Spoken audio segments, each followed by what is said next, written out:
And lastly, for classes, thanks to the way the alphabet works, we have Warrior. First card we have here is Stone Maul Anchorman. I really hope the flavor text for this has some sort of Anchorman quote, or I will be very sad. 5 cost, 4/5. I looked the wrong place first. 5 cost 4/5 with Rush. Frenzy, draw a card, and it is a pirate. So this is just like, I think, a solid value card. The fact that it has to survive damage with Frenzy in order to actually get the card is something that's, that is important. You can't just trade this into a big thing and, just get your free card essentially. But if needs to actually take a value trade, but it's actually pretty reasonable for this to get, the possibility for a value trade. It is slightly understated, relatively speaking, but of course you generally will have something that's slightly understated when it does come with draw a card attached. The fact that it's a pirate is relevant. Ankar is rotating. However, there's still the Ringmaster Baton and Watley that do care about the pirate minion type. So, that is something that's worth noting and potentially keeping around. But, I think it's just a fine value card if you are playing kind of a mid-range, or controlling type deck. This is, a reasonable inclusion, assuming the metagame has small mid-range stuff, which it pretty much always does. Next up is Conditioning. Give minions your hand +1/+1. Upgrades to +2/+2, then +3/+3 at 5 and 10 mana. I'm a sucker for this kind of card. I love hand buff type stuff, and in particular, hand buff stuff that the hand buff scaling. Hand buff's the sort of thing that it has higher value at the beginning of the game, but can still have value in high enough numbers later on in the game. Be able to buff Tomb Warden's gone, but stuff like Scrap Golem, stuff like Clowns that can scale very well with additional buffs can be pretty interesting later on in the game. But there's also just stuff like Blademaster Samuro with hand buffs. There's any sort of rush thing kind of scales pretty well with hand buffs. A lot of corrupt cards. Corrupt cards do keep their buffs from forms. So if you conditioning, say, your clowns and then corrupt your clowns, they will still gain the additional, say, +3/+3 or whatever, when they get corrupted and are now, you're getting their full copy of them or whatever. So it is, it's pretty sweet. I doubt this is going to be a good card, but it's definitely the sort of card that I'm very excited to experiment with myself. Next up is Rancor. 4-cost spell, deal 2 to all minions, gain 2 armor for each destroyed. I think this is just a solid card. It's 4 cost, which is relatively expensive for a 2 damage clear, but gaining 2 armor for each minion destroyed can be extremely strong. If you're playing against any kind of swarm deck, this can be just game breaking. And this is actually a card that I think is powerful enough. And in particular, the fact that that is a binary, does it kill or does it not for the armor gain, could, in the right metagame, even make it worth playing something like a Blood Mage Thalnos and Warrior, right? Not only if you Rancor with Blood Mage Thalnos, you kill 3 health minions and get a bunch of armor, but you kill your Blood Mage Thalnos, get your card draw, and get more armor from him. Obviously, also works with Barrov. Barrov plus Rancor clears any board and gives you a bunch of armor. So a lot of powerful potential synergies, and just straight up oh, okay, I killed all your small stuff. Boom, get a bunch of armor. You're not going to kill me. Bye. So I think pretty clearly just a very strong card. Obviously, just how strong depends on what the metagame looks like, how many small minions, etc., etc. But worth noting, armor's a bit tougher to come by since the core set did remove shield block. So there's no just free armor basically for every mid-range / controlling warrior deck. So if you are looking to use stuff like shield block, you might want to lean more heavily into stuff like Rancor in order to enable it. Next up is Rokhara. 3-cost 2/3 rush. After friendly minion attacks and survives, give it +1/+1. This card seems nuts. This isn't just attacks a minion and survive. This is just attacks and survives. So if you just have aggro warrior with some minions in play, you just play a 1-drop, play a 2-drop, play her. You attack with the other things, they just get +1/+1 immediately, and she's still in play. You play this War Maul Challenger, keeps attacking, getting +1/+1 every time it attacks, right? There's just a lot of cool stuff that this can do. And it's not another, it's a friendly minion. So you can play her and attack, and she's immediately a 3/4 after she attacks and survives. Obviously, your opponent needs to have something small, but pretty strong. And this with like hand buffs, whether it's conditioning, whether it's like High Warlord or whatever, not High Warlord Saurfang, that's a different card. There's like the hand buff, when this attacks, but +1/+1 all your minions in your hand, like the 5-cost 3/6, with her, with just a lot of ways to make your stuff more likely to survive and then sort of continue to snowball. So I think she's a super powerful card in like a lot of different types of strategies, right? And it sort of does depend on what the metagame looks like. She's obviously less powerful against like control, against like a deck where your opponent is like less likely to be able to like easily sweep your board, where she can attack and survive into a minion right away. Obviously gain some value there, but yeah, she's I think just really good, and I expect her to not only see play but really define the way that some games play out. Next up is More Shan Elite, a 5-cost taunt 4/4 battlecry. If your hero attacked this turn, summon a copy of this. We are losing some of the like value generating weapons, right? There's no Ankar anymore. There's no Livewire Lance anymore. Both of those are rotating out. So more of the weapons that exist in the format currently, there's no more Wrench Caliber, for instance. You are like, less able to just kind of incidentally get copies of this by attacking with sort of value generating weapons. But there's hand buff cards. So you can be hand buffing this, whether it's with conditioning, whether it's with the, I really wish I knew the name of that card, the 3/6. It's in the neutrals. We'll get to it, and then I'll know. So, the ability to, like, make 2 5/5s, 2 6/6s, 2 10/10s. There's just a lot of, there's also just additional, like, taunt buffers, things like that. So, I think this is a pretty powerful card, and, a lot of the easy ways to deal with, like, multiple big minions, like, for a lot of classes, like, for instance, like, Demon Hunter, there's no more Blade Dance, right? So if you play 2 8/8 taunts or whatever, they're going to be hard-pressed to deal with them. So I think this is a stronger card than it looks on the surface, and is one of the major reasons to look at potentially playing stuff like the hand buff cards in a competitive warrior deck. Here is Overlord Saurfang, a 7-cost 5/4 battlecry. Resurrect 2 friendly frenzy minions. Deal 1 damage to all other minions. So Resurrect in Warrior is a little weird to me, but I get it. He's bringing back his buddies, leading them into battle, and enabling them right away. He is obviously a sort of iconic horde war chief, not really quite war chief, but leader. He was a war chief at some point, wasn't he? Anyway, he's awesome, and is a really powerful card.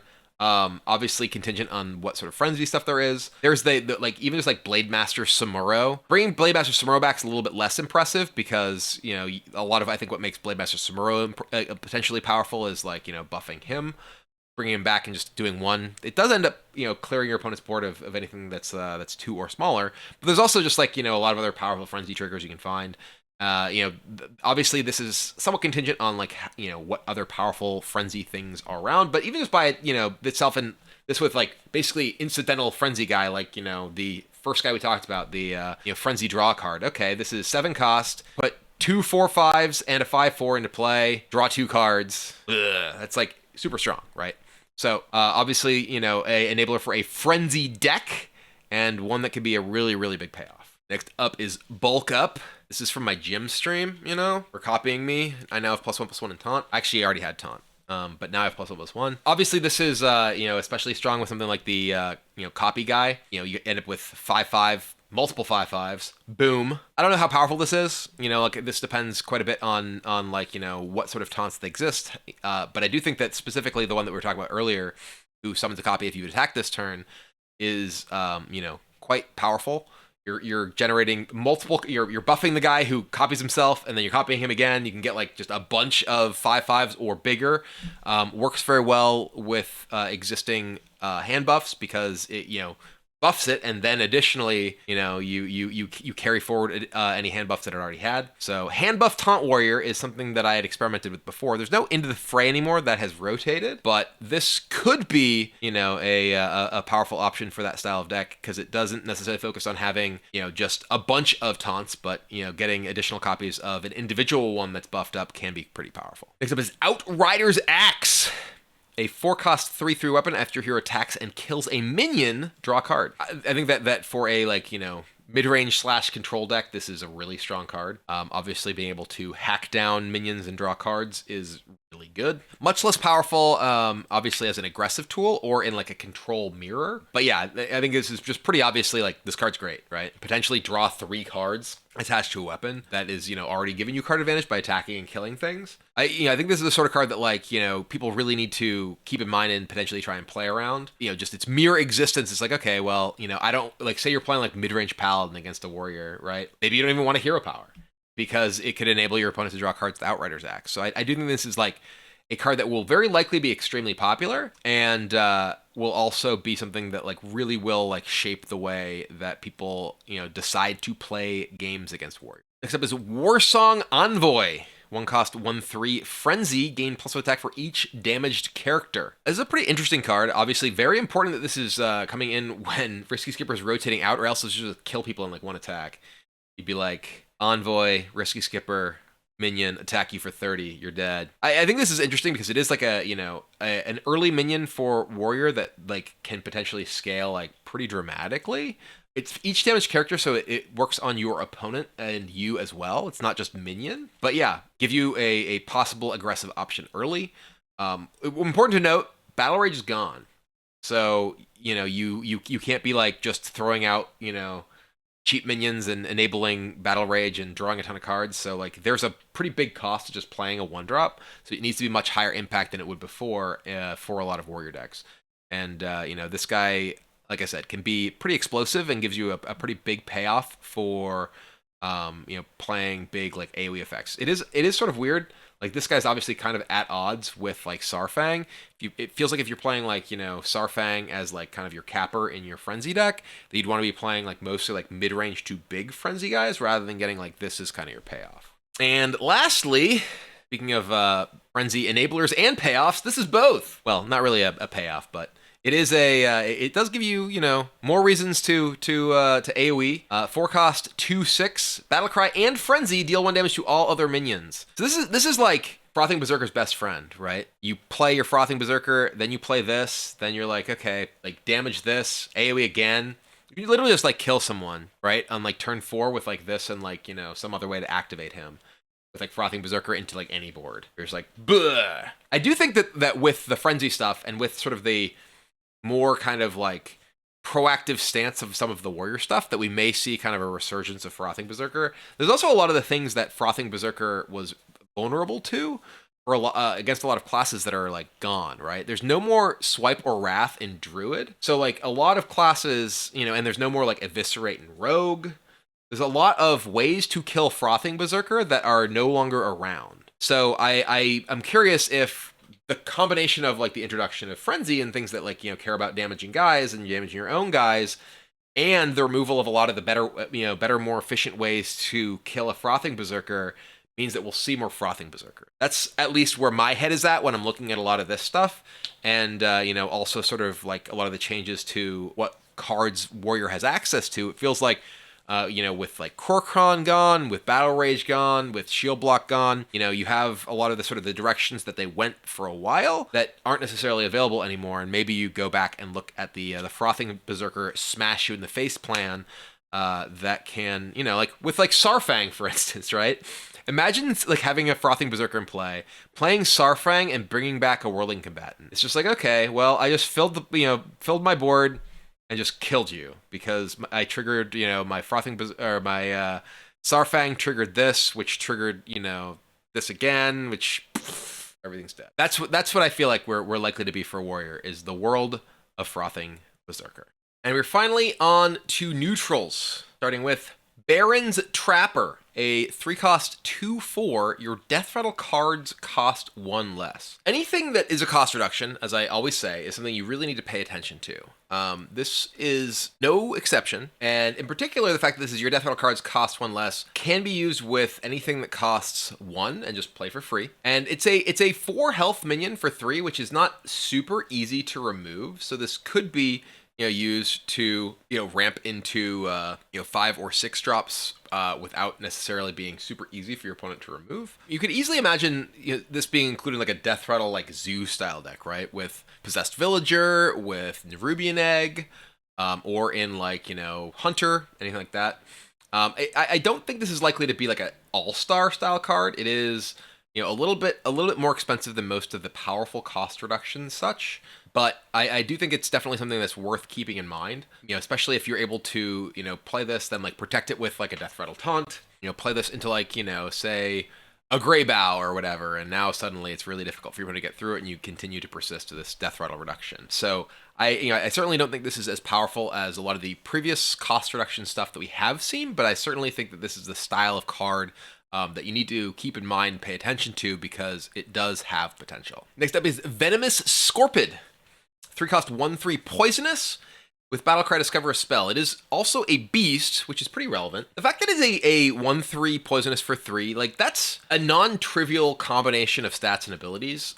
Poisonous minion that doesn't just die to a ping, can be relevant, in a lot of situations, and it generates value with the Battlecry. This is something you could use in like a spell hunter deck. Where maybe you care about the fact that it's a beast. You just are, getting a little bit of additional value and getting removal on the board. I just think this is just like generally like a pretty solid card, right? Like obviously you didn't play Emperor Cobra in Constructed, but Emperor Cobra didn't have Discover a Spell attached to the Battlecry. So I think this is actually one of the sort of better neutral cards that like I can imagine seeing play in a variety of different decks. If you're playing like a deck that like struggles to remove large minions, like this is not an unreasonable thing to include because it's giving you some amount of value and like a completely reasonable removal body attached to it. So, I think this is like a card that I could easily imagine seeing play in a variety of different decks. Next up is Gruntled Patron. 4-cost 3/3 with Frenzy, summon another Gruntled Patron. So obviously not quite the same as Grim Patron, because Frenzy is only the first time it survives damage, but you continue to generate additional copies of this with each sort of whirlwind effect. So, obviously it is not the return of Grim Patron quite, but if you are able to continue to keep whirlwinding, you can effectively get a very similar sort of board state. Next up we have Toad of the Wilds. A 2-cost 2/2 beast with taunt. Battlecry, if you're holding a nature spell, gain +2 health. And this card is actually just like pretty good. A 2/4 taunt for 2 is pretty powerful. And, holding a nature spell is not like that big of a cost for a number of different classes, right? Like this can be a 2/4 taunt easily in Druid, in Shaman, even in Hunter. I believe there are some nature spells, and it's a beast. Also, is just this like little proud frog dude, right? He's just like, yeah, I'm the Toad. He is. I think this is another just like really just solid minion for a decent swath of decks. Even like Rogue, right? Like there's poisons that are nature too, and Rogue really lacks taunts. So maybe like the sort of mid-range weapon rogue that I was talking about before could use Toad of the Wild in addition to its poisons to kind of defend itself in the early game to like build up to be able to actually set up a weapon and start poisoning it. So I think this is the sort of card that definitely has a variety of different homes, and I expect to see a lot of play. Next up is Death's Head Cultist. It's a 3-cost 2/4 taunt with Death Rattle, restore 4 health to your hero. This is kind of a mini Rotten Apple Bomb, right? And I think this is another just like solid card, right? This is a taunt, like an okay statted taunt. It's like kind of weak in terms of how much damage it's actually dealing back to attacking minions, but against aggressive decks, against like Flame Imp decks, right? I think this is like something that's actually pretty reasonable. Doing 2 back to whatever's attacking into it, absorbing 4 damage, restoring 4 health to your hero. So a decent like anti-aggro style tech card, right? And it is a Death Rattle minion, so there's Death Rattle synergies that we've seen in Demon Hunter. Demon Hunter can naturally use the life gain because it's going to be frequently attacking an opponent, even if it's attacking into opposing minions, even if it's not necessarily getting directly attacked. But so I just think this is a generally like niche solid card for particular matchups or particular circumstances if you're looking to shore up some weaknesses. Next up is Crick, which I've always pronounced as Mankirk for years until I saw this and I was like, wait, it's Crick? But it's actually Crick. This is the icon of Barrens chat, right? You got to find his wife, like so many before you, and when you find his wife, spoiler alert, she's dead. You actually get a new Crick who immediately attacks your opponent, who's like a 3/10, I think. So this is like, like at 3/4 for 3, who gives you a 3/10 or 0 when you draw the wife or whatever. Which is like, if you're playing a deck that's like looking to play like a longer game and cares about, the 3/4 body and the potential like, attack face later, it seems pretty sick. Maybe you play like Rogue that's like playing Stowaway, and you like man crick, Shadow Step, man crick, Stowaway, get 2 man crick's wife, or get man crick's wife, boom! You have just like 2 3/10s attacking your opponent's face on like turn 5. Kind of seems sick. So I definitely want to build aggro man crick Stowaway. Is Stowaway rotating? Oh, maybe Stowaway's rotating. Maybe I'm ruined. Maybe my plan is ruined. They had to rotate Stowaway, or else man crick Stowaway would just be absolutely overpowered. That's why. It's the only reason. Next up is Barrens Blacksmith, who, by the way, apparently is a Battlegrounds card. A 5-cost 3/5 with Frenzy. Give your other minions +2/+2. So this is a totally reasonable like zoo type card. Obviously, the bigger your board is, the better with this sort of thing. I could easily see this being like, even like a sort of like swarmish warrior card with, some of the frenzy stuff that we saw in Warrior and, whirlwind type effects. Playing out like this with like Rokhara and like, whatever else. Seems like it's actually pretty powerful. It's obviously like you need to be able to actually enable the frenzy pretty much right away for this to be good. You have to have ways to actually damage your own stuff, which is not necessarily easy in some of the traditional swarm strategies like Druid. But this with like Saurfang, right? Like you like playing a deck that like, maybe has like normal mid-range-ish minion package, and then like, you Saurfang back like this, and like, something that's like, okay, well, he triggers the frenzy on this, and boom, suddenly you have just like an absolutely massive board. So I think that there's definitely some potential here for sure. Next up is Oasis Thrasher, 2-cost 2/3 beast, frenzy, deal 3 damage to the enemy hero. This could, just easily be like just an aggro card for like Hunter.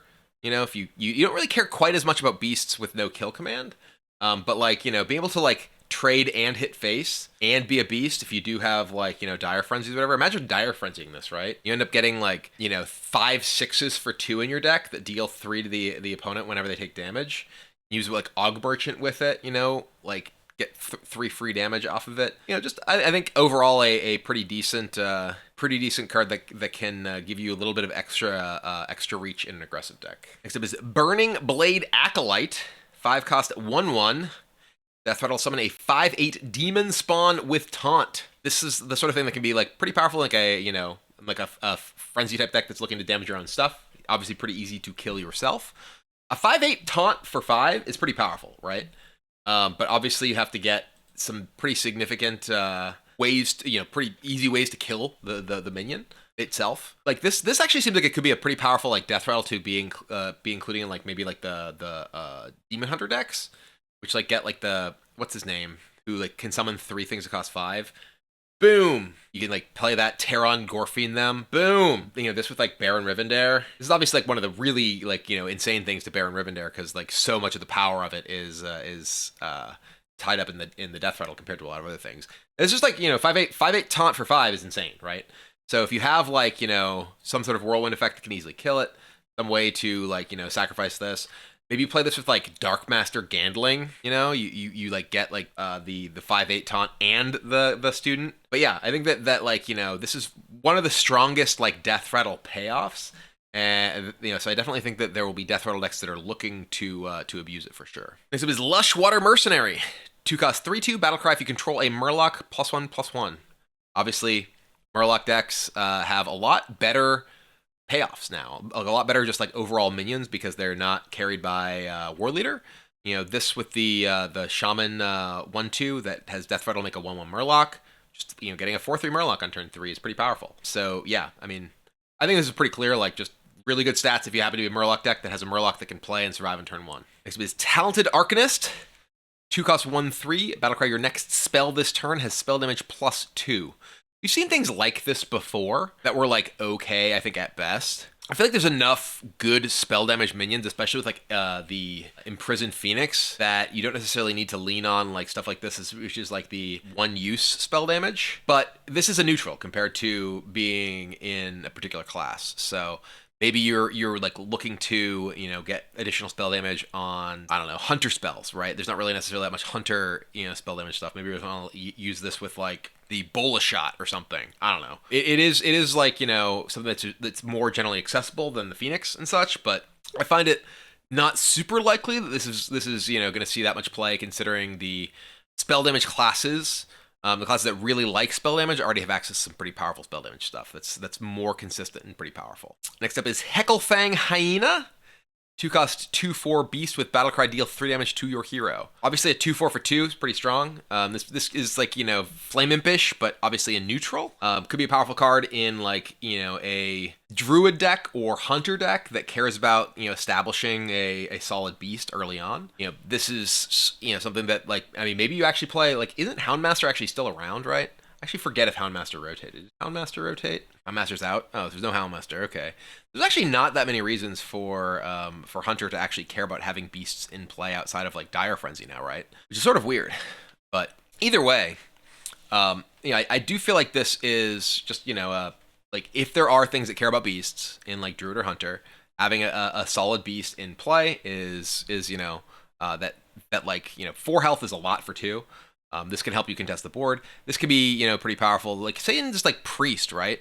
It's just a 2/4 for 2, which you can like then apotheosis or whatever and get that life back because it's just a solid minion. Also can open up the road for you to use healing if your opponent isn't attacking your face, to be able to like trigger your legendary AoE your opponent's face. Unlikely, I think, to be like a superstar card, but I can definitely see this being something if you're looking for just like better stats than you typically get on a stable minion, for a number of classes that care about that kind of thing. Next up is Shadowhunter Vol'jin. We've actually already had Shadowhunter Vol'jin ever since the BlizzCon reveal stream, but I think we've all seen this guy, how he plays out. Obviously, it can be pretty powerful against combo decks that are based on individual minions, because you can get there, potentially hit them kind of like a dirty rat. You can also use it on your own stuff to get big things into play without having to pay their cost. So pretty cool card.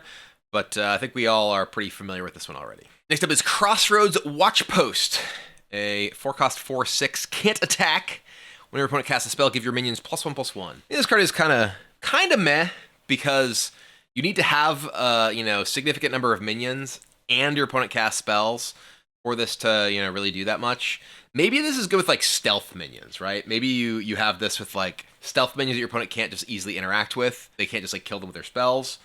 But I think this is one of the weaker watch posts, because it's contingent on like, both you having a board that is worth buffing and your opponent playing into it. But kind of sick if your opponent is trying to like Libram a bunch, right? Like maybe that's where this goes. You play like a jungle panther, like a stealth minion, and then you play this and against your opponent's Librams, and they're like, okay, I guess I can't kill it without playing a bunch of Librams, and then you just buff up your stealth guys and kill them. Probably pretty bad. Next up, we have Kazakus Golem Shaper. A 4-cost 3/3 with battlecry. If your deck has no 4-cost cards, build a custom golem. So it's kind of interesting that this is like, I think, the only like deck building restriction thing like this in the set.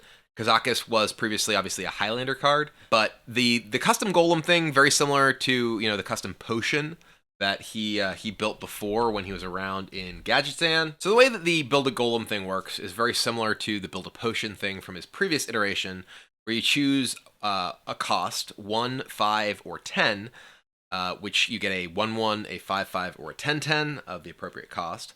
And then you get to choose 2 abilities. The abilities are a variety of just like normal keywords like taunt, rush, etc., and then battlecry effects like draw cards, deal damage, buff your other minions, things like that. So I think this is just like a really solid card that has a variety of applications, as long as you're playing a deck that like doesn't necessarily want to play a bunch of 4-cost cards. I can see this being appealing, for a mid-range or control type strategy. So I think he's also just a really interesting card, like I always loved the previous Kazakus. You almost always with the previous Kazakus in that metagame wanted to build 1s in almost every matchup until you wanted to build 10s. So I'm curious, like the nature of this one, because it is giving you a minion. I think that the choices will end up frequently being quite a bit different. because like, yeah, you get a 5/5, right? Like, like if you're picking 5, maybe you don't have a 5 in hand. You just want to play like, the tempo to it or whatever, to curve out and whatnot. But overall, I just think it's a super super cool card. I like to see Kazakus back. I thought that the original Kazakus was really fun, and I expect this one to be both powerful, probably not as powerful as the previous Kazakus, which he probably shouldn't be because his deck building restriction is much less severe than the Highlander version. But also likely to be pretty cool and pretty sweet when he's played. Next up, we have the Mighty Peon. 2-cost 2/3 with Frenzy. Add a random spell from your class to your hand. I doubt this is likely to see all that much play. Random spells typically don't have that much value, and the 2/3 that needs to survive damage in order to get you that random spell would need to be very easy to activate. You have to be playing some sort of like Frenzy theme deck, but even the Frenzy theme decks that we've seen, the Frenzy theme stuff wants to be playing big Frenzy stuff because that's the the stuff that kind of gets the big payoff with like Saurfang and such. But I do appreciate there being the Peon, who is a staple of Warcraft, a staple of World of Warcraft, and he'd better have like Zug Zug stop poking me type emotes when you play him and when you attack with him, and like it's just a classic. He's gotta live up to his name. And he's got a lot to live up to. Next up is Sunwell Initiate, a 3-cost 3/4 Frenzy gain Divine Shield. So this actually I think is like one of the more interesting kind of neutral Frenzy cards. 4 is a lot of health to kill in one hit at 3 mana, right? Like this is actually a sort of card that like in like a zoo-ish deck is just like seems like a pretty reasonable early play that your opponent like is unlikely to be able to just like easily clear off efficiently. A lot of 3-cost 3/4s with ability. It's like, okay, they have a 3-cost 3/4 with ability that's like non-combat related, but this is a 3-cost 3/4 with an ability that is directly related to its survival, and I think it's pretty powerful. I think this is like quietly actually probably a really good card for like aggressive mid-range-ish type decks. I would not be surprised to see this showing up in zoo decks just because it's really obnoxious to efficiently remove, and that's mostly what they care about. Next up is Far Watchpost. 2-cost 2/4, can't attack after your opponent draws a card, it costs 1 more. This card seems pretty obnoxious for, any kind of like combo type deck to deal with. I don't think this is likely to be something you just like a staple card, right? But like in a like high combo metagame, I could easily see like some decks just like, playing 2 of this, right? Because it's just like, all right, I'm just gonna screw up your combo. I'm just gonna like mess around. You can even like buff this. Can't attack, but you can prevent your opponent from being able to have their deck function efficiently. And like 4 health for 2 is not easy to remove efficiently. It's not easy to get off the board without like actually playing like minions, right? And like maybe you play this with things that like, prize vendor or something, things that like actually make your opponent draw. So you're like, even if they can remove it, you're like getting rid of, some of your opponents, you're like making it more likely that more of their stuff is hit by it before it gets off the board. Because it always gets 1 card, right? You play it, and then your opponent draws, and then, that card is like cursed, it's watch posted, it's impacted by this. So like I said, I don't think this is like a card that's going to see a ton of play, but I can definitely imagine metagames where this is something that is included against a specific range of like combo type decks to end up being effective disruption.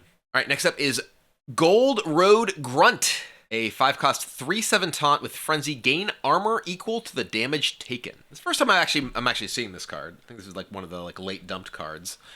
It seems interesting. Like there's a lot of matchups where like this would be kind of irritating for your opponent to like remove without giving you pretty substantial value, right? Like obviously against like a deck that can just ping this, it's it's not great. The attack is pretty low too, but like the health is pretty high and the ability is like non-trivial against aggressive decks, right? Like against an aggressive deck, let's say your opponent like has to spend an average of like 2 damage for the first hit on it, right? Like it's a 7 health taunt that is gaining you at least 2 life. Which is like fine, right? Compare that to like Ally Armorsmith, which was like a 2/7 that had when it deals damage, you gain that much armor, or you gain 2 armor. So like It's actually kind of similar to like that in terms of its power level, and it's a neutral card. I think this is actually like kind of interesting, and like, you know, if you are looking for like, you know, more sort of, you know, you're playing a class that doesn't necessarily have good taunts on its own, and you're looking for like anti-aggro type stuff, it could be an option. I don't think it's like any kind of like superstar by any means, but I you know, could imagine it seeing some play. Next up, we have Ratchet Privateer, a 3-cost 4/3 battlecry. Give your weapon +1 attack. Pirate, you know, like, it's actually pretty efficient. Like, you know, a 4/3 for 3 is like, you know, a pretty decently aggressive thing. I could see this being, you know, being played in like a pirate, like rogue deck, or like, you know, like there's classes that don't necessarily have great ways to buff their weapon, or like just high attack, like high durability weapons that don't really have access to like that much attack buff. Yeah, you could play this with like the secret paladin weapon, right? That's like a 1 attack 3 durability weapon. Giving that thing 2 attack makes it a lot, you know, more impact on the board. Probably not worth, but it's just something to think about. I think it's probably like too low impact considering how many good ways there are to buff your weapon in Rogue overall with like all the poisons and stuff. But, you know, if you're focused on buffing your weapon, but if you're focused on just being like an aggressive deck, or, you know, particular if you care about pirates, you know, you just like can use this just to buff your hero power or whatever, and that can be pretty valuable as well. It's just like a, you know, you're not playing this necessarily like essentially for its attack, but the fact that it's a 4/3 as well. Next up is Hog Rancher, 3-cost 3/2 with battlecry. Summon a 2/1 hog with rush. The hog, by the way, actually has one of the best arts. It's just this happy rushing pig. It's great. So clearly this card is also great. I think this card is actually like not bad. You get, you know, a 3/2 for 3, which is obviously not good, but like the 2/1 rush attached to it, you can potentially kill something and have the 3/2 body left over. You know, I don't think that's likely to be good enough for most constructed decks, but I do think that like it's actually like kind of on the cusp. You know, it can be against minions. It's like very similar to like an SI agent, right? So I don't think it's out of the realm of possibility that this sees play. But you know, the fact that like, you know, it can't go face on like its charge SI agent, a lot of the power of it is actually finishing your opponent off too, or like, you know, maybe killing things behind taunts, etc. But yeah, I think this is actually like a like decent card. Not you know, not probably good enough to actually see constructed play, but I wouldn't be absolutely shocked if it did. Next up is Razormane Raider, 5-cost 5/6 frenzy attack a random enemy. I think this in general is pretty bad, but I think that this is something that like is actually pretty interesting as part of like a aggro, like maybe like aggro warrior. I was talking about Frothing Berserker when I was talking about Warrior, and you know how I was like, okay, well, I can definitely see like a Frothing Berserker deck being a thing. This can like, you know, if you do have some way to like whirlwind, whatever, you know, damage this immediately. This is a random enemy and can hit your opponent's face, right? So like, imagine your opponent has nothing in play and you play Saurfang, bring back 2 of these, you just pyroblasted them, and you still have, you know, 17 power in play, 15 power in play, or whatever it is. So you know, I think the fact that this is like the fact that it hits face is like the real upside of this card. And you know, like if your opponent, like say your opponent wants to try and kill this with like attack into it, you know, with like 2 minions. Okay, maybe attack it with 1 minion, and then it's like, all right, well then it attacks your face. It's like, oh god, you know. So I think this card is actually better than it looks on the surface because of just like the sheer damage output that it could potentially do, especially if your opponent has, you know, is playing like a control deck with limited minions. Next up is Kindling Elemental. I talked about this a little bit when I was talking about Shaman. 1-cost 1/2 battlecry. The next elemental you play costs 1 less. Worth noting, this is next elemental period, not this turn. So you could play this on turn 1 and then play a 3-cost elemental on turn 2, or wait and play like a, you know, 4-cost elemental on turn 3, or, you know, et cetera, et cetera. The big thing, you know, in terms of the interactions is you can play this, and then you can play the 2/5 Wind Fury if you played an elemental the previous turn on turn 2, which I think is pretty powerful, right? It's, you know, kind of better than a 0-cost 1/2 because it can ramp you into future turns. So, you know, I think this is like, you know, a card that's very much worth keeping an eye on. I don't know that there's enough good elementals and like elemental tools. In particular, that style of deck, especially playing a card like this, especially in like Shaman, which is where a lot of the elemental stuff is, most of the elemental stuff seems to be, has the tendency to run out of resources. And playing stuff like this, you know, just sort of helps accelerate the fact that you do run out of resources. because you have this card that's just a 1/2 that helps you ramp into faster stuff. Obviously, there's stuff like Menacing Nimbus, and Cage Match Custodian, things that generate additional cards or draw additional cards from your deck.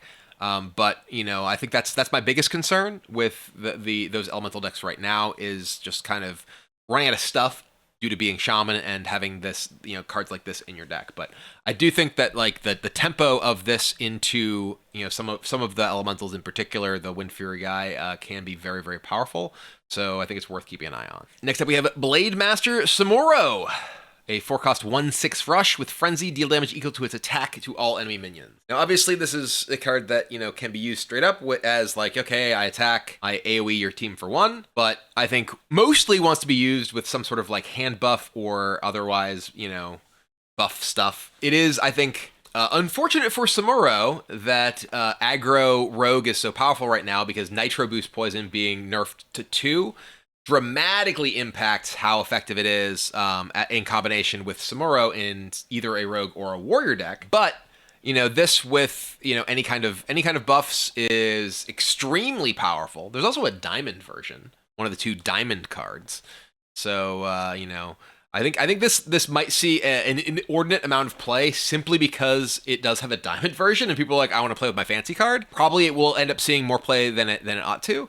You can play this in Priest with Apotheosis or Power Word Feast, giving you more utility with buffs, giving you more ability to clear off the board in a lot of matchups than you might otherwise have. I don't know if there's any way to easily give this Poisonous. I guess there's the Poisonous dude in Rogue.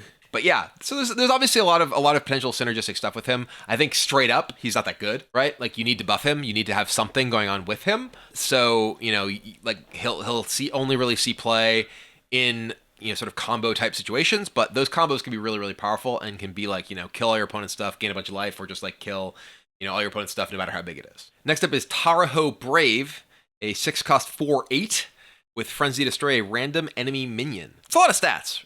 8 health on a 6-drop, and Frenzy Destroy an enemy minion. Pretty powerful. I think that you really need to have easy ways of immediately enabling this for it to be powerful outside of Arena. And I think there's probably some better stuff out there that you could be using. If you're, you have to care about getting the body. The place that I would see this maybe seeing play is Warrior, right? Maybe you play this in Warrior with Saurfang. Maybe that's good, right? Because being able to bring it back with Saurfang is, powerful, both board presence and immediate impact from the Frenzy effect. But, there's so many more efficient ways to just get straight up removal. And the body you're getting isn't that good, you're getting a 4-power guy who costs 6. So my inclination, this is pretty unlikely to see play, and if it does, it's likely to be in a Saurfang deck for that reason. Next up is Crossroads Gossiper. After a friendly secret is revealed, gain +2/+2. And it's kind of funny thematically. All the secrets are coming out. I'm becoming more powerful. Just kind of funny with the Gossiper. But yeah, this is interesting. I'm only just seeing this for the first time right now. Obviously, this wants to go into a deck with a lot of secrets, most likely a lot of cheap secrets. So I imagine Secret Paladin. Maybe this goes into Secret Paladin. There's a lot of secrets that are pretty easy to trigger in Paladin, like Noble Sacrifice Avenge. So maybe this is kind of you play this as one of the mid-range-ish type minions you play with your Secret Paladin deck with the sword and things like that. Probably less likely to want this in Mage, or maybe it's decent in Hunter with protecting this with Freezing Trap or whatever. But I just feel this wants secrets to go off as quickly as possible in order to grow. So it wants the easiest secrets to trigger and the cheapest secrets to get into play, and that's all in Paladin. So I feel if this is going to see play, that's the most likely place for it. And I was actually thinking, is there enough support for Secret Paladin? But this is another kind of payoff card for that style of deck, so maybe it does have a home there. Next up is Dark Spear Berserker. 4-cost 5/7. Death Rattle, deal 5 damage to your hero. This is obviously just sort of a drawback, high value tempo play. If you don't care about the 5 damage or this never dies, then great, you just got a super efficient minion. This was included in the Death Rattle Demon Hunter deck in the reveal stream, which makes some sense because you know, Demon Hunter has the tools to be pretty aggressive and like, you know, lots of ways to take advantage of the death rattle stuff. And it's not looking to necessarily be like looking to trigger its death rattles, like, you know, say Death Rattle Hunter was or anything. But my guess is this is unlikely to see that much play. It doesn't have that many, you know, sort of bonus stats. Like we haven't really seen, you know, without like a ability, right, like taunt or rush or whatever. We haven't really seen like just kind of marginally overstated things with drawbacks, you know, that are this expensive see all that much you know, play. But we are living in a world where like, you know, stuff like freezes are, you know, are less common. So like mid-range-ish minions may have a little bit of a better hope to be effective. But I still think that we're far more likely to be in a world where like you still have aggro and control kind of making a card like this less impactful than it seems like it might be on the surface. Next we have Kargal Battle Scar. I'm going to 5/5 look out for each watch post you've summoned this game. I mean, payoff for playing a bunch of watch posts. I don't think the watch posts really feel like they, you know, naturally go in the same deck. They're more like metagamey type stuff, you know, for particular environments. But if you want to, you know, it's at least a payoff for that. I find it unlikely that there's a watch post deck even with this guy that's like, you know, particularly powerful or popular. But, you know, if people want to try and do that kind of thing, and they will, this is a good payoff for them. Next up is Spirit Healer. 4 cost 3/6. After you cast a holy spell, give a random friendly minion +2 health. This is one of the earliest cards revealed. Talk about the spell schools and the kind of payoffs that they would have. And at the time that we didn't really know like what other sort of synergistic stuff and what other sort of, you know, holy spells there were. I think that there's actually like looks like there's some reasonable like holy spell payoff and enabler type stuff in Paladin. You know, between the mercenary who reduces the cost of your holy spells, the draw holy spell battlecry 1-drop, and you know, a number of decent like cheap holy spells like conviction, whatever else, that I think that this could actually be like a reasonable card. There obviously are only really priest and paladin cards as kind of a priest paladin dual class card in a way that other classes can play if they really want to. You know, like a lot of the paladin payoff stuff, like or even like, you know, enabler stuff like conviction. You know, it is buffing your minions. So this being something which buffs your minions for buffing your minions actually feels like it's, you know, a pretty reasonable like combination of effects. And much like I was talking about with some of the other stuff, it really depends, like this sort of card, how good this sort of card is, you know, really does depend at least somewhat on what the previous year's stuff ends up looking like in terms of what spell schools are on what cards. Obviously, we know what spell schools are on core set cards and cards in Forge of the Barrens, but there's a whole year's worth of stuff from Ashes of Outland, Scholomance, and Darkmoon Fair that are going to, at least in some cases, gain spell types. And, you know, which of those are holy sort of depends to some degree, you know, on like how powerful this is. You know, like I believe we've been told that Librams are holy, and that can make, obviously, Spirit Healer Libram pretty crazy.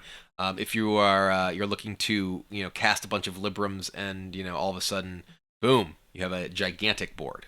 Next up is Injured Marauder. 4 cost 5/10 taunt. Battlecry deals 6 to this minion. So it is actually a 5/4 taunt that you can heal. This is a kind of interesting card. You know, like obviously there's res effects that this could be powerful with, though a lot of the res effects are going away. This is good with like, you know, getting renewed. You know, it is good like as like there's no more circle of healing, right? There's like desperate prayer. You could hit this off of like a Netherwind portal, which would be kind of insane. But yeah, I mean, I think that like, you know, this is definitely at its most interesting in decks that are looking to have res effects, which there are not really that many in standard after like Mass Resurrection goes away. You know, this is certainly the sort of card that you need to pay attention to, right? Because if there are a sufficient number of like res effects or things like Oaken Summons can definitely make a card like this go from, well, it's just like, you know, an evil heckler to, oh, this is like a brick wall if you have the right tools for it. So next up is Lush Water Scout, a 2 cost 1/3 Murloc. After you summon a Murloc, give it +1 attack and rush. So as I said, you know, multiple times, there's a lot better Murloc tools for board control than there ever have been before. Now that there's no War Leader and Murlocs can't just, you know, run over the game with huge bursts of additional damage, thanks to War Leader buffs, now you can actually play like very strong, you know, board control style Murloc decks with this and Flurgle and the, you know, Battlecry, you know, like gain stats guys or whatever. In particular, this makes stuff like Magic Fin, I think, significantly stronger because you can be like using your Magic Fin plus this to trade in your Murlocs, and get value off of them rather than having to wait for your opponents to kind of like sit back and play stuff that you can, or like let your stuff live. Like especially alongside the Murloc buff, which when we talk about in Shaman, I was like, oh, I don't know how good this Murloc buff is. The more Murlocs that I've sort of gone over and seen in the set, the more I think that the Nothing Can Stop Us is fairly aptly named. It feels like if you get your Murloc start going, and it's a lot easier to get it going. Now there's just more solid, stable, decently statted Murlocs and ways to help them gain control of the board like this.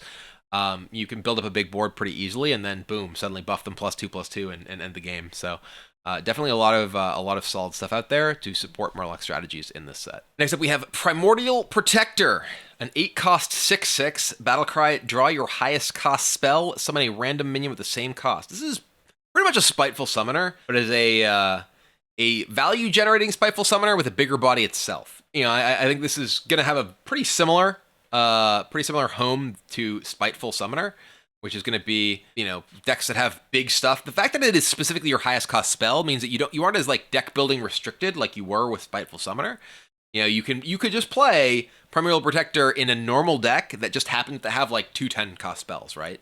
Or like even a 10-cost spell, like some 8 or 7-cost spells, and it's not keeping you from playing normal removal or normal like buff cards or card draw or whatever in the way that Spiteful Summoner did, but you're not like quite as screwed if you do like happen to draw your big things, because it can still trigger off the smaller stuff, and it draws the card. So it is generating value when you play it regardless. So I think this is a pretty powerful card overall. I think that we are going to see some interestingly constructed decks with this. I'm curious to see what Primordial Protector decks do end up looking like. Obviously, like we'll have to go through and see like what sort of big spells exist in different classes. Like Pyroblast is gone, for instance. I believe Eye of the Storm is also rotating. I believe Yogbox is also rotating. There's a lot of stuff that like was previously the sort of thing that you'd play with this, but now you don't really necessarily have quite the same sort of stuff. You can play with like Survival of the Fittest in Druid, which obviously can like sort of naturally ramp to this. And finding your Survival of the Fittest is pretty powerful too. So, but yeah, overall, I think that this is clearly a pretty strong card that has some less restrictive deck building requirements to Spiteful Summoner, but is obviously not nearly as explosive because it costs 8 compared to Spiteful Summoner, which was originally 6. Next up is Horde Operative. 3 cost 3/4 battlecry. Copy your opponent's secrets and put them into play. Well, if Secret Paladin does get too obnoxious, there's always this. This is interesting because it doesn't actually destroy your opponent's secrets, like or like steal them, like many of the previous anti-secret type cards, but it does give them to you, which is creates like a strange dynamic where both players are aware of what each person has in terms of secrets. So I really like the dynamic of this card because it is kind of a secret punish, but it's not like, okay, they're gone, it's over. It's like it creates interesting opportunities for counterplay where both players are now trying to figure out how to play around the same stuff. So yeah, I think this card's cool. And obviously it's a like metagame type thing. If something like Secret Paladin or Secret Mage becomes popular, this can be even just a card that you play like 2 of as a 3/4 for 3. Can go into a lot of different decks. It's not like a pure tech card like an Eater of Secrets, which is basically garbage in other matchups. Next we have South Sea Scoundrel, 4 cost 5/5. Battlecry, discover card in your opponent's deck. They draw theirs as well. Huh. So this is a kind of a weird card. You're getting stuff from their deck, getting some information, but also giving them stuff. I don't really know what to think about this card. It is a 4 cost 5/5, but they get their card first, and you both have information about what the card is because you both draw the same card. I just don't really know how to like really evaluate this, right? Like obviously their deck is built to use all their cards. Your deck might only be built to use certain of their cards. So you could potentially hit cards that like you can't possibly use or are like at least pretty bad for you. You do get some information, right? You see 3 cards in your opponent's deck. So you have some amount of information about like, you know, what they have in their deck, and also, you know, if you see legendaries, you know they don't have them in their hand. You know, it's at least less likely for them to have them in their hand. So there's some interesting decision making here of like, okay, this card is good, you know, good against you right now, but not necessarily good against me right now. So I don't know. I think this is definitely a card that has like, you know, the potential for really cool gameplay, but I just don't know that you necessarily want to like put it into your deck. Like it is a 4-cost 5/5 though, which is like decent enough stats that maybe you just like, you know, you're just like, all right, well, I'm just getting this. It generates some amount of value and like puts on some pressure because it's decently statted. So I don't know. Hard card to evaluate. Definitely a pretty interesting one. Well, last we have Moshan Watchpost. 3-cost 3/5, can't attack. After opponent plays a minion, summon a 2/2 grunt. I feel like this is probably the best of the Watchposts because, you know, it immediately is answering what your opponent's doing to some degree. You're getting a 2/2 grunt that can attack before their minion can attack. It seems like it's actually extremely strong against any kind of like zoo type deck. If they're not like on the board before you are able to, you know, like obviously that's a big if, right? Because that's what their deck is like all about. But this just seems like a really good card against like, you know, any kind of aggressive deck that plays a bunch of minions. It's not that good against like, say, Token Druid, right? Because they're not really playing that many minions. They're you know, summoning minions off of spells. But it does seem like it's, you know, really effective against anyone who's like, you know, just trying to sort of swarm the board. Very good against Penflinger, right? Like, if your opponent's trying to Penflinger you out or Penflinger your minions out, it's like, watch carefully. So I do think it's neat. I think this is like, you know, probably the best of the watch posts by like a fair margin, because, you know, playing minions is the most common of the things that like, I mean, drawing cards is the most common of the things, but like getting a 2/2 minion for your opponent playing a minion, I think is actually pretty powerful. So I think it's a cool card. And definitely, you know, something that if people are pissed about Penflinger, it's a pretty hilarious answer to it. Even though I don't think it's necessarily like great, because they can just like not play their Penflinger and just play their other stuff, but they still have to play other stuff, right? Which means you're still gonna get some grunts for it. So I think this is, you know, actually like probably a pretty strong card in, you know, any matchup again against any deck that plays a lot of minions, whether it's a swarm deck or a Penflinger deck. That is the end of my Forged in the Barren review. We have talked about all of the cards. I think there's a lot of cool stuff in this set, you know, and as I said at the very beginning, I think that there is pretty clearly the potential for a huge shakeup in the metagame between the combination of the core set and the huge rotation that's happening there, as well as, you know, stuff like spell schools, opening up reevaluation of all kinds of stuff that we have seen in one perspective for so long, but now have all these other implications because of stuff like nature, arcane, frost, whatever. So I am super stoked for Forged in the Barrens and really, really looking forward to playing with it. So as far as like what my favorite stuff looks to be, I'm definitely excited to try Priest. I think that there's, you know, I obviously am a huge Priest fan in general. I want to try the like big hand spell Priest. It seems kind of interesting. There's some you know, stuff there that I feel like doesn't necessarily just jump out at you as like, you know, oh, this is like obviously a thing you want to do, but will, you know, require some interesting sort of experimentation. I think that the like elemental and murloc shaman stuff definitely looks very powerful, and obviously hand buff stuff. I am a sucker for a good hand buff, whether it's, you know, hand buff in warrior or hand buff you know, with the core set like neutral guy who, like, you know, just rushes in and hand buffs your whole hand. Just a whole bunch of stuff in there. So anyway, let me know what you're looking forward to playing with the release of Forged in the Barrens, and what your favorite cards are. So thank you all very much for watching. I'm very excited, as I said, for the release of Forged in the Barrens, and cannot wait to go to Barrens chat with you. Please don't ask where Man Crick's wife is. I don't know. Somewhere in my deck.